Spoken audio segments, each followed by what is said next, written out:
This video is for anyone who's on the market for an action camera and is trying to decide between the DJI Osmo Action 5 Pro and the Insta360 Ace Pro 2. I've used both of these cameras a lot, and I've made entire YouTube videos with both of them. I've tried between 10 and 15 different cameras over the last 5 years, and I always come back to action cameras because they're small, they're light, and they're really tough. Whenever I don't bring an action camera with me, I regret it, and they always end up saving the day in bad weather. The DJI Osmo Action 5 and the Insta360 Ace Pro 2 are what I think are the most advanced sort of standard action cameras on the market right now. There's definitely some differences, and I'll get into what I like and dislike about both, but they're overall very similar. Pretty much the exact same sensors. So it's a 1/1.3 inch sensor,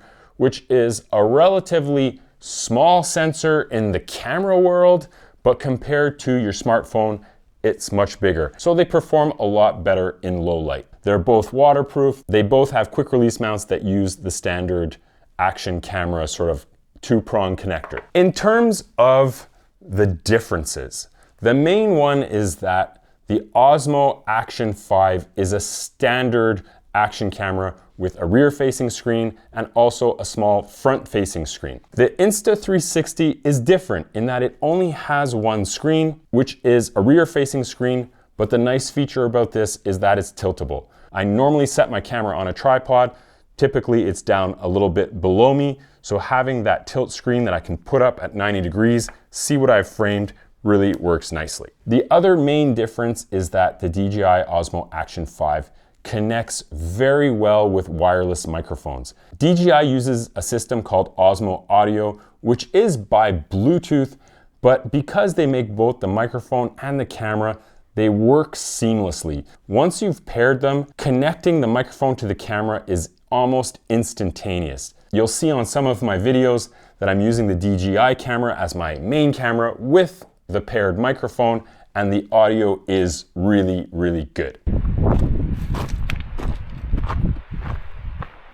We just made it up the headwall climb and the wind has really picked up. And that brings me to why I picked up the Insta360 camera. I often just forget, or the conditions aren't right, or the microphone is just for some reason too much of a hassle to use with this one. I normally have it with me, it weighs about an ounce, but in certain situations when you're outside, having the microphone just becomes something else to manage and deal with. This winter, I was out with my friend Marty and he was using this camera. I really liked the feature that, you could tilt the screen, but it also looked like the built-in microphone could work very well. It has a removable windscreen that you can just pop off, and it has a feature called voice enhancement, and it kind of hones into your voice, cuts out the background noises, and works very well. I'm out on a quick overnight trip about 3 kilometers from my car.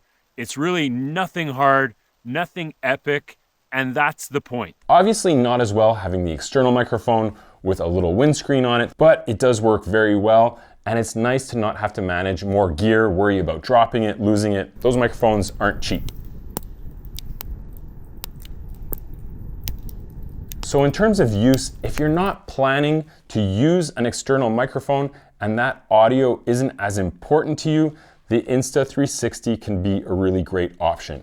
If you really want to focus on audio and you think you're going to use a microphone, well, you kind of have to go with the DJI camera until Insta360 comes out with their own paired microphone. The Insta360 does pair with the DJI microphone, but it takes about 10 to 20 seconds. It's a little bit more fussy. If I'm out and I do bring the microphone with me and I have this camera and I wanna have a segment that has great audio, I'll pair it and it works really well. The quality is excellent. This camera can record in 8K, something that I'm just not very interested in. I record in 4K and often in 1080p. These are YouTube videos, I'm not making movies. This one records in 4K, it's great.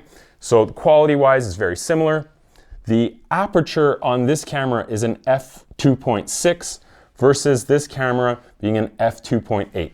So the lower the number, the more light it lets in. So I do find that this camera works a little bit better in low light. And on top of that, I think it has a slightly better dynamic range. This is more technical stuff, but apparently this camera has 2 processors that help reduce noise and things like that in low light. It has a lot more options in terms of the field of view, going from ultra wide, wide, linear, and they're very easy to select from the screen. You don't have to go through multiple menus. The DJI has 3 options, but you have to go through a few more menus to get to that field of view. The Insta360 also has a 2x zoom that's just a single tap. So it's a digital zoom, punches in from 15 or 17 millimeters to closer to 30. The DJI camera also has a 2x digital zoom, but you have to hold the icon and then dial a wheel to get to your 2x. It does mean that you can fine tune it anywhere between 1 and 2x, but I don't find that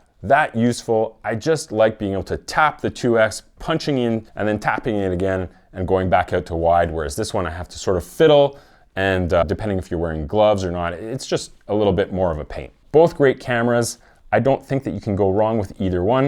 It just depends what's more important to you.